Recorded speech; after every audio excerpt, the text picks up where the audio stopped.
Okay, today we are happy to meet David Surkamp from Pavlov stock here in Karlsruhe, and we want to talk about the new project of the band, because I know, because your manager says you make a new album and will come out on the 7th of December this year.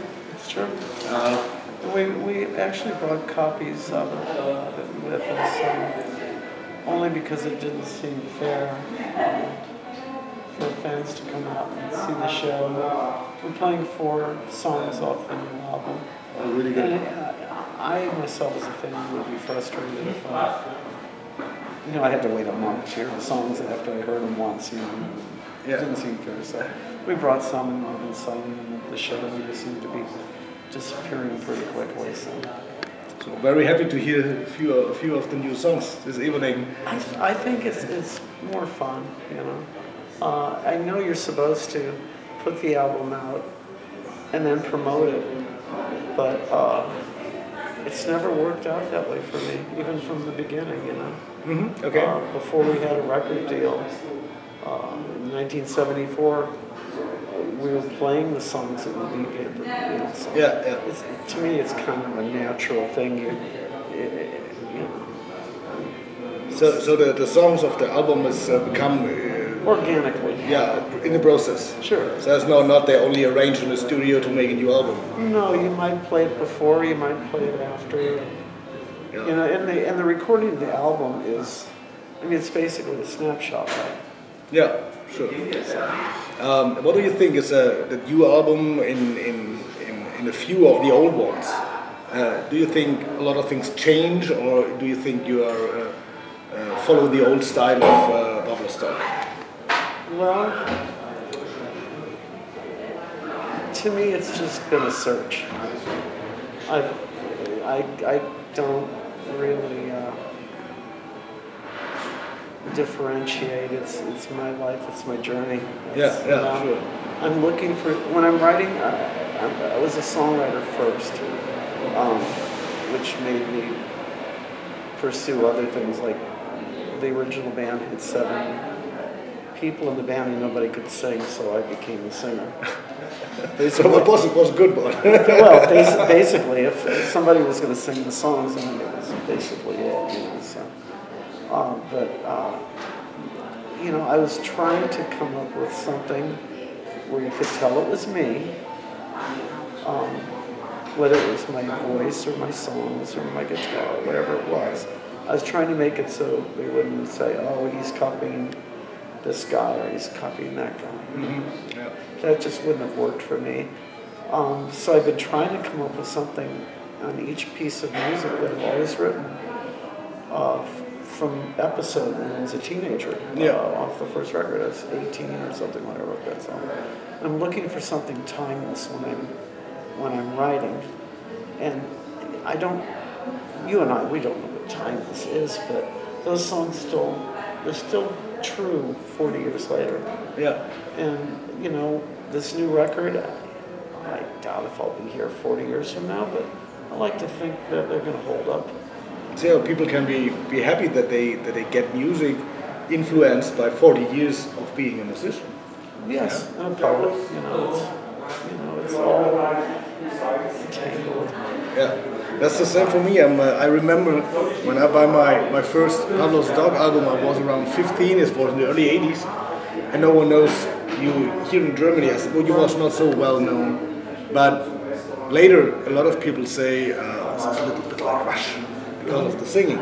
But I think you always have our own style of music. So I think people very very happy that you are still in the process to make music. Otherwise, I wouldn't do it. There would be no. I quit playing for 10 years when my daughter was born because I really just wanted to watch this little girl grow up. Yeah.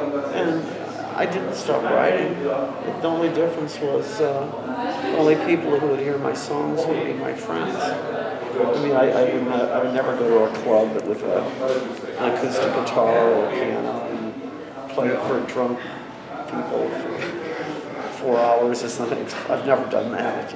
But I think St. Louis is normally the right place for this.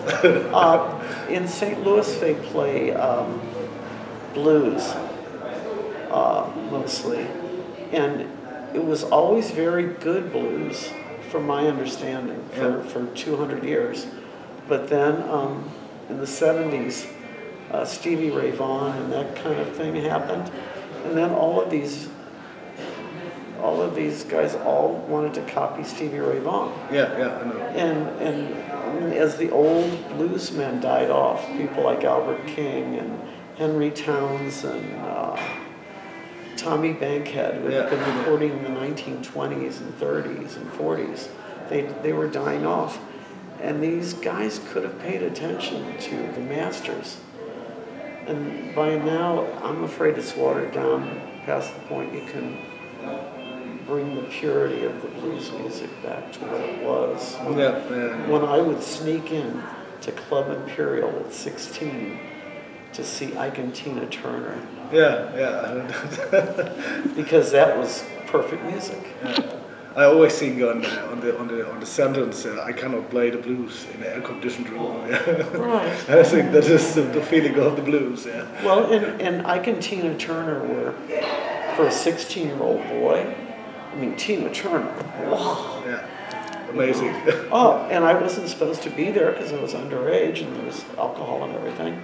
And one of the guitar players for Ike and Tina Turner, Herb Sadler, who's now 75, 80 years old, I run into him and he still goes, I remember you sneaking into Club Imperial, you know.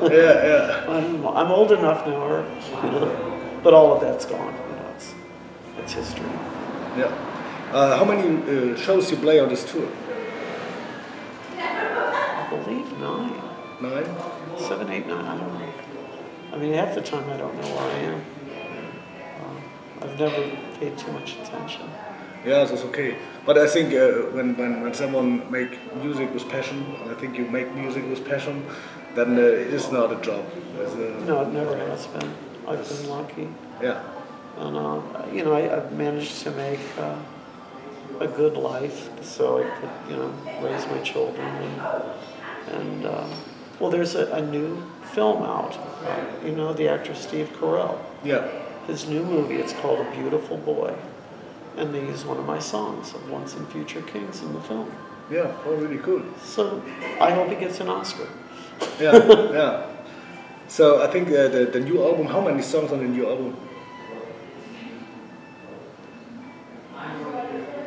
Over 10. 10, okay. I'm very, very interested to hear that in this evening. I'll steal you one when I leave.